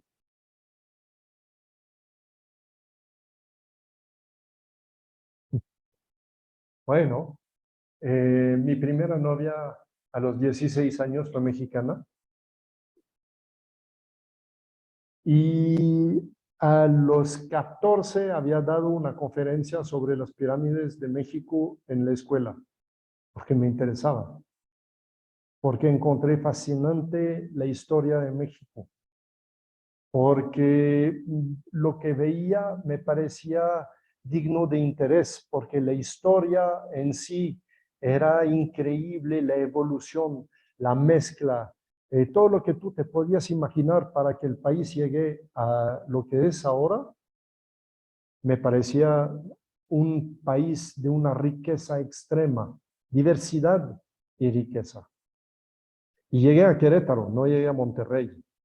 Luego la compañía con la cual trabajaba me dijo, oye, por favor, vente a Monterrey con nosotros, y me cambié a Monterrey. Pero realmente este amor por México era algo que nació de muy joven, y cuando por fin a los 20 años pude visitar México, estaba de lo más feliz. Me quedé un mes en México visitando los lugares que en mi imaginación tenía, y mis exnovias. Y eso hizo de este viaje un viaje mágico. Y a partir de ahí tuve una fascinación para México, y un día que estaba nadando en una alberca de vacaciones aquí en este país, vi una persona sentada en una alberca, en el bar de la alberca, tomándose una cerveza con un tequila, que no conocía en aquel entonces. Y me fui y dije, oye, qué buena idea la cerveza. Y me tomé una cerveza con un tequila con él, con 2 tequilas, con 3 tequilas. Nos hicimos muy amigos. Me invitó a su casa en México, en Monterrey, el año siguiente. Y le explica, nos hicimos amigos, le explicaba que había terminado mis estudios, que tenía mi despacho de arquitectura en Suiza y me dice, pues mira, cuando voy a hacer un desarrollo te voy a llamar para que tú lo hagas. Ah, pues muy bien. Pasó otro año y al año siguiente recibo un fax. En aquel entonces era así. Estamos en México. Bueno, y le digo, oye, pero tengo mi despacho de arquitectura. Me dijo, mira, son 700 hectáreas y tienes una semana para decidir y un mes para estar en México. Y le digo, oye, pues, y a mi socio le dije, oye, mira, ¿puedo hacer un desarrollo en México de 700 hectáreas? Pues, discúlpame, pero si me hace que me voy. Y me quedo 2 años allá y me regreso. Nunca me regresé. Mi primera obra fue el campanario, la urbanización del fraccionamiento del Campanario en Querétaro. Y ahí es donde aprendí a tomar tequila con el gobernador y con el alcalde cuando me mandaban a la guerra, que no querían pelearse con ellos.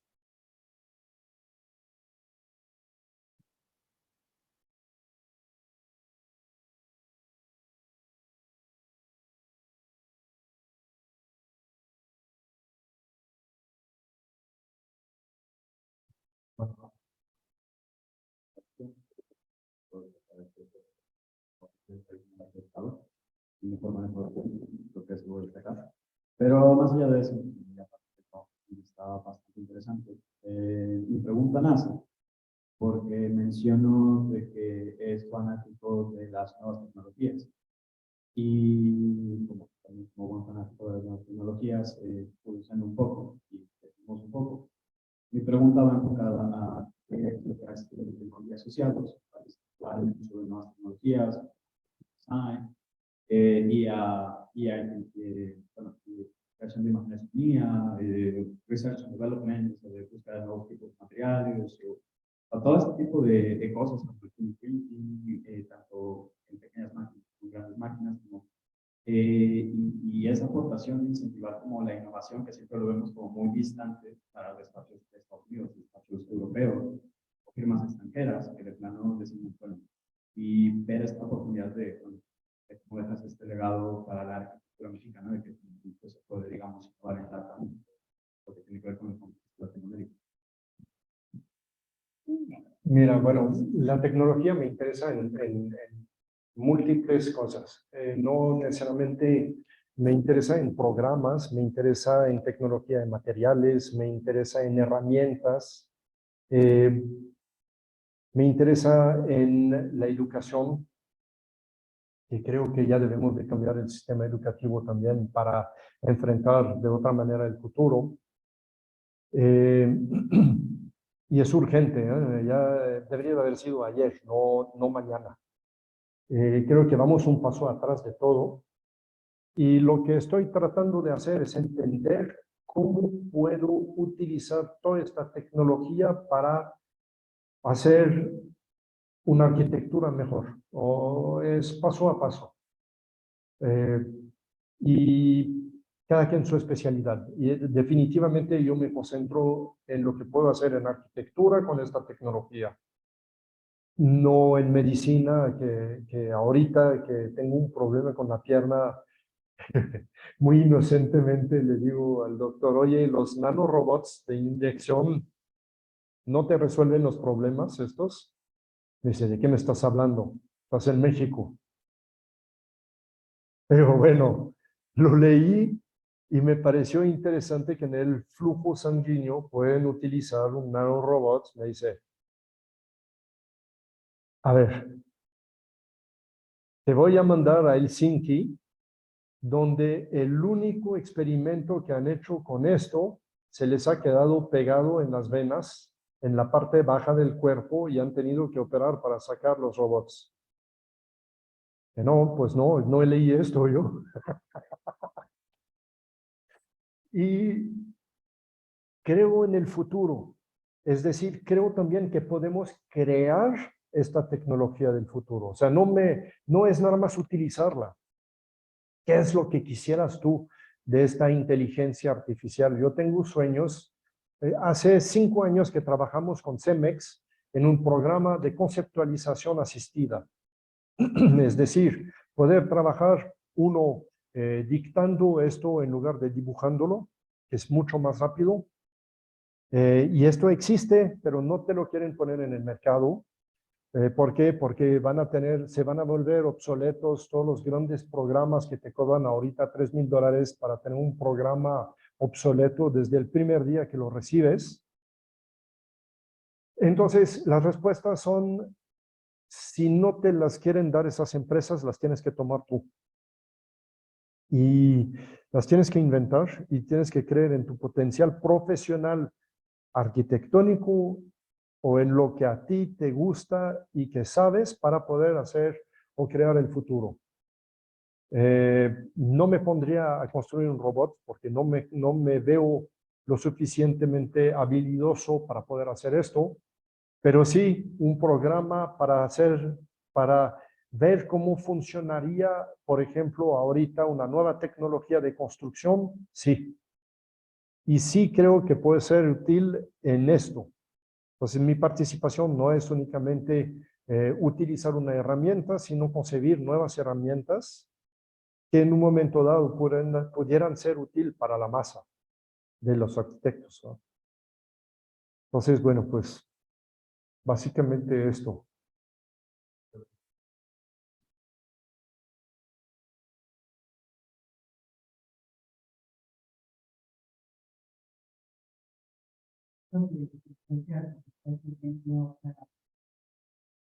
¿Cómo vamos a hablar de los que estoy discutiendo? Me interesa mucho a mí. Toda la inteligencia artificial, el diseño arquitectónico. Entonces, la distinta como le presentó a una máquina lo que quería y ya apareció un diseño. No uno varios de cortes, pasar todo lo que quisiera. ¿Cómo vamos a crear cuál es la visión para nosotros los arquitectos? ¿Cómo vamos? A ver, ¿qué va a pasar con me perdí ahí. ¿Cómo vamos qué?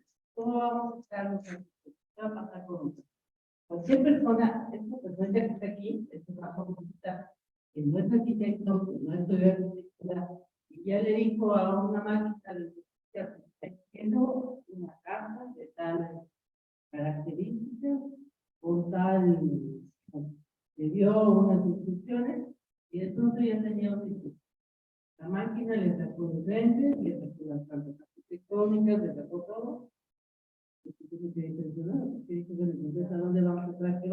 A ver, ¿no crees que lo apasionante de esto es no saber lo que va a pasar mañana? En un momento dado, tampoco no puede ser, tú no puedes leer en la mano lo que va a pasar mañana. Quiero decir, ok, podemos participar en lo que está pasando o podemos ser espectadores. Entonces, si tú eres un espectador, definitivamente te atiendes a esperar que alguien más haga algo y que tú ya lo vivas. O tú puedes tratar de ser partícipe de esta gran evolución, incluso utilizando nada más la tecnología. O sea, ¿cuántas personas no quieren hacer un paso más? Y veo a mi madre de 87, 86 años, está cambiando de celular. Y ya dice, sí, ya le explico y le digo, el icono este es nuevo. Me dice, bueno, de acuerdo. Ah, nada más te decía. Disculpa. Es la mentalidad que tú vayas a tener frente a esta nueva tecnología, te va a abrir puertas o te las va a cerrar. Pero tu vida útil de lo que me pueda quedar como vida útil, porque una vez que pasas los 60, si tú trabajas otros 20 años, y hablo de trabajar, pero para mí no es un trabajo, es una pasión. Entonces no es un trabajo, porque veo mis amigos en el sector económico, en el sector de leyes, en el sector de la medicina, y todos hablan de retirarse. Yo no me veo retirar. Yo creo que volvería loco todos los que están alrededor mío si me retiro. Es impensable, porque vivo un universo tan apasionante que lo que me interesa es seguir, y veo a ellos lo único que quieren en su universo profesional es retirarse para hacer algo más interesante. Y dice, oye, espérate, lo más interesante es nuestra profesión, por lo pronto nosotros. Entonces, sí hay retos, hay un chorro de dificultades, y hay programas que ni pretendo conocer porque no me interesan, pero hay otras cosas que pretendo intervenir para poder hacer de esto lo que necesito yo en un futuro. Pero este futuro no lo conozco. Y bueno fuera, te puedo decir que en los próximos 5 años definitivamente ya la manera de hacer arquitectura va a cambiar. La manera de pensar es distinta, la manera de usar la herramienta es totalmente distinta. Pero hace 25 años, ¿quién hubiera dicho que ahorita todos tendríamos un celular y una computadora, aparte de los Jetson? Quiero decir, era impensable. Dibujábamos a mano hace 25 años. Es ridículo pensarlo. Yo cuando el día que dejé la escuadra, porque me dijeron, existe esta computadora, y era la pequeña Mac cuadrada, y tenías 20 disquetes para poder hacer 3 dibujitos ridículos de pasada y sobre papel de contabilidad ahí con hoyitos.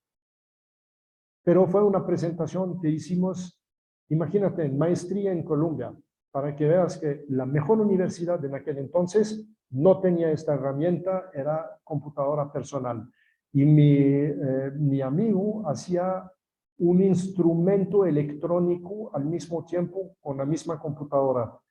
Y teníamos 5 horas cada quien para hacer lo que queríamos hacer con esta computadora. Y es parte de una evolución. Esta computadora estuvo obsoleta a los 2 años, y el mejor sistema de mi oficina que hace 5 años compramos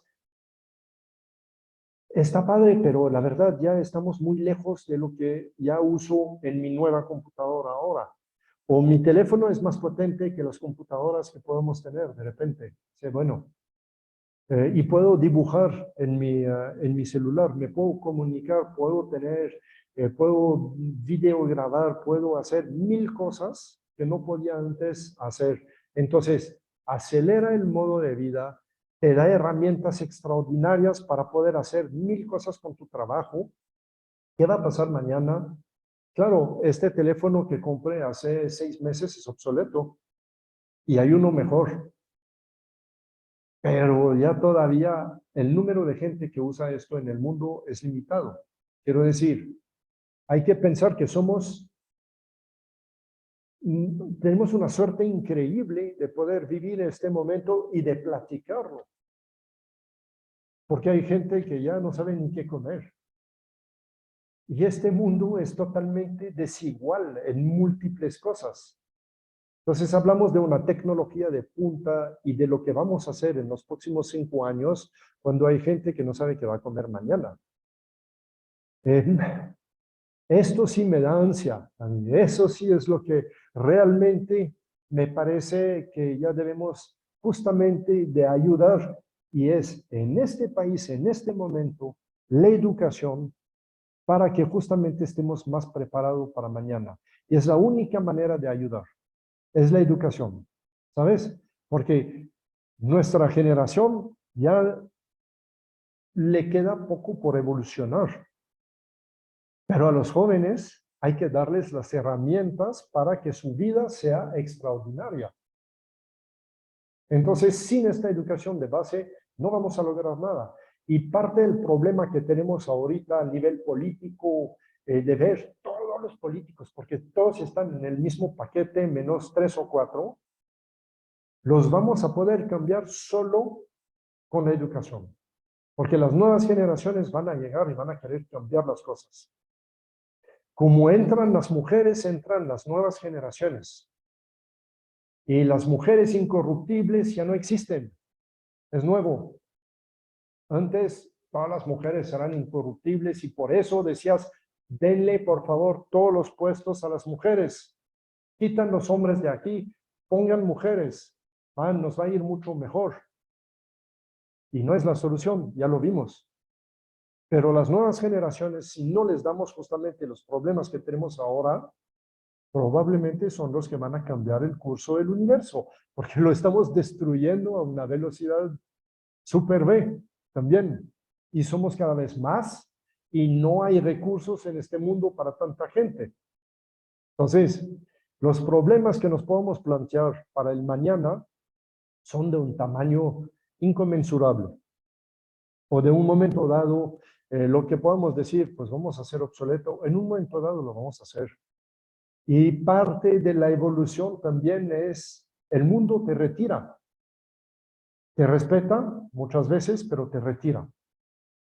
Y gracias a esto, las nuevas generaciones entran. Y por eso lo de Yuval a mí me sorprendió, porque si de repente llegamos a los 100 años y que queremos hacer lo que hace un joven, ¿dónde va a tener su lugar?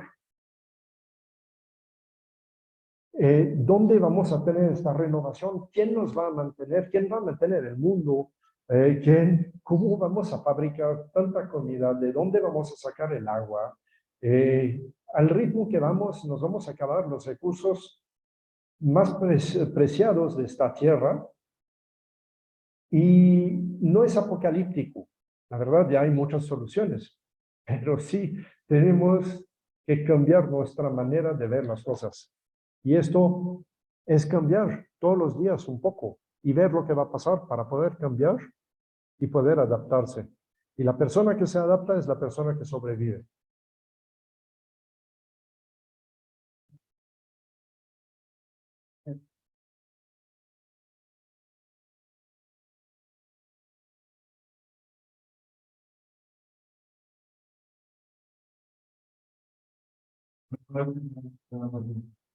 Buenas noches. Bueno, yo tenía una pregunta, digo, conociendo su historia y sabiendo que viene de otro país, que al final también ya lleva cierto tiempo aquí.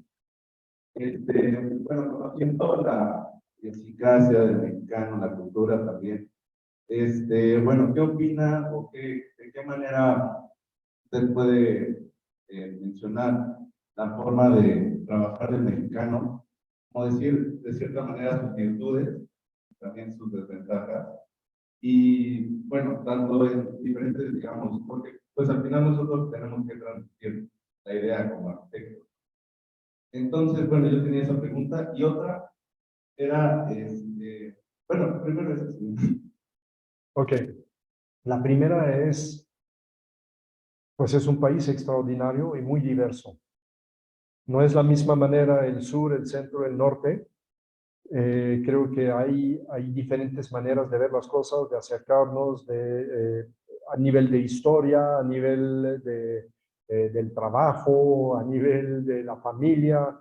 Pero sí, es muy similar, por ejemplo, a donde vengo, en el sentido de que ahí estuve bromeando al principio, pero la familia es muy unida ahí de donde vengo. Por ejemplo, la parte francesa, tenemos familias muy unidas, nos vemos muy seguido, bueno, muy seguido, por lo menos una vez a la semana, vienen los primos, vienen los hermanos, tú ya vas, es algo muy similar y los valores sí se parecen.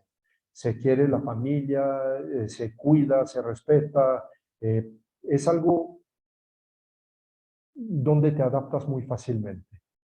La manera de trabajar en el norte es muy parecida a Suiza o al norte de Italia o los países, Alemania, porque es una cultura de trabajo, entonces no batallas ni un segundo para integrarte ahí, porque la gente, y lo platicamos también, allá no hay ningún árbol que le pegas y te cae el mango en el norte.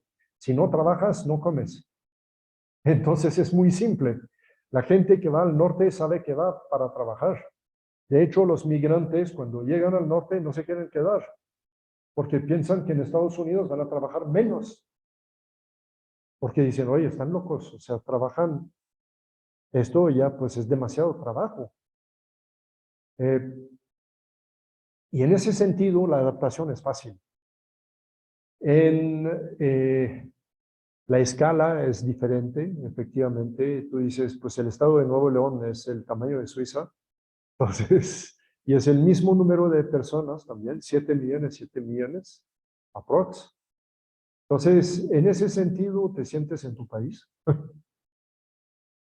Y hay algo que me mantiene, que me mantuvo desde el día 1, es aquí te sientes útil, ¿sabes? Allá eres uno más probablemente, evidentemente ganamos concursos allá y como arquitecto sí, estaba padre. Quiero decir, tampoco no era uno de la masa porque siempre la misma aplicación la puse allá que aquí. Pero sientes que todo está hecho.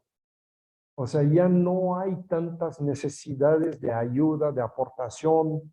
Y eso es algo muy grato de México. Siempre hay algo donde puedes ayudar, de una manera o de otra. Y creo que esto es, por eso enseño, porque creo que una parte de poder retribuir lo que a mí me está dando esta vida es justamente compartiendo mi conocimiento y tratando de darle esta pasión a los jóvenes. Entonces, pues aquí es, el terreno es fértil. Diría que lo platicamos y escuchaba un amigo mío, arquitecto, en un discurso muy vano. Y decías, eso es una masturbación intelectual, ya no es un ejercicio de la profesión. Es llegar a este punto de decir, ya la arquitectura no existe, dice, a ver, entonces, ¿qué estás haciendo? Eres arquitecto. ¿Por qué eres arquitecto si ya no hay?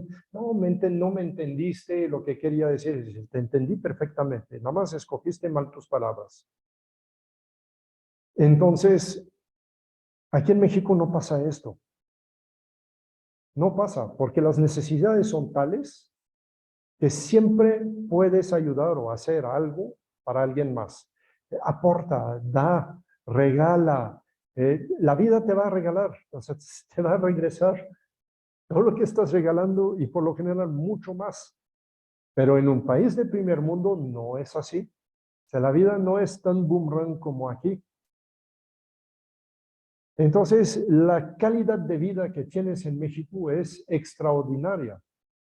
Y la casa que tengo, pues en Suiza probablemente no la tendría. O ya veo mi primo y mis primos que les va muy bien, notarios, abogados, banqueros, pues les va súper bien. Batallaron 20 años más para tener una casa. Dices, yo tengo una casa extraordinaria, recibo gente, vienen a visitarme porque están felices de venir a México. Todo eso es una gloria. Es un país fantástico. Poder estar aquí con ustedes para mí es algo extraordinario. O sea, hay que hacer de estos momentos algo también como celebrar la vida cada vez que podamos, ¿no? ¿Y la segunda? Bueno, amigo, dos objetos sobre España. ¿Qué complejidad tuvo para usted al venir aquí?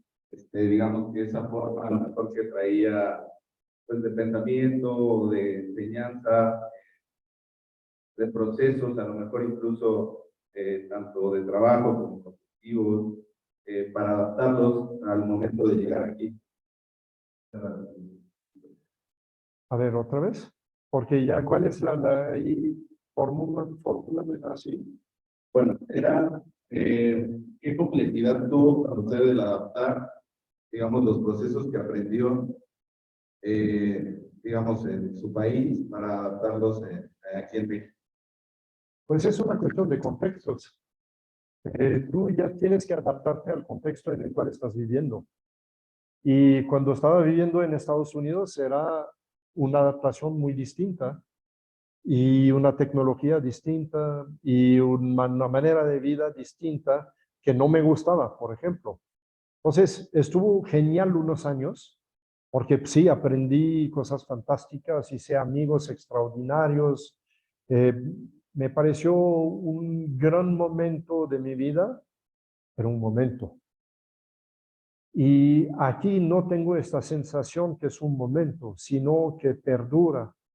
Entonces, pues tú debes de saber dónde te sientes bien también. Porque si no, fíjate, me han preguntado, ¿y te regresarías a Suiza? Dice, claro que no. Ya no tengo mi lugar allá. O sea, si me dices, sería mucho más difícil regresarme a Suiza ahora que haber venido a México.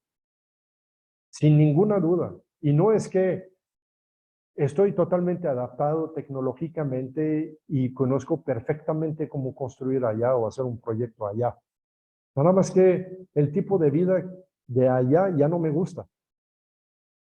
Me parece México extraordinario, una riqueza impresionante. Los amigos que tienes, que formas, tu círculo general de amigos con el cual vas a envejecer, es de las cosas más importantes que puedes crear. Y hay una frase que dice, dime quiénes son tus amigos y te diré quién eres. Es totalmente correcto. Entonces, tengo muy buenos amigos suizos, muy buenos. Y mi ex socio, desde que tenemos 16 años, somos como hermanos. O sea, nos topamos y desde aquí nunca nos hemos dejado. Dices, ya, ese es tu alma gemela de hermano. O sea, ya, fantástico. Pero no quisiera su vida. Y vive muy bien. Y tiene su barco y tiene una vida muy agradable, pero no me veo yo vivir así. Él sí se quiere retirar, para que me entiendas. Y saber en qué punto que somos tan parecidos, dice, es que en Suiza te fastidian. Entonces, el lugar donde vives, debes de vivir feliz. Bueno, obviamente ya nunca existe una vida feliz total, ¿verdad? ¿No? Si no, sería ya más inocente que soy todavía. Pero la haces. Y no hay que olvidar que yo ya desde que estoy aquí agradezco todos los días porque realmente es una vida excepcional. ¿Hay alguien que tenga una pregunta?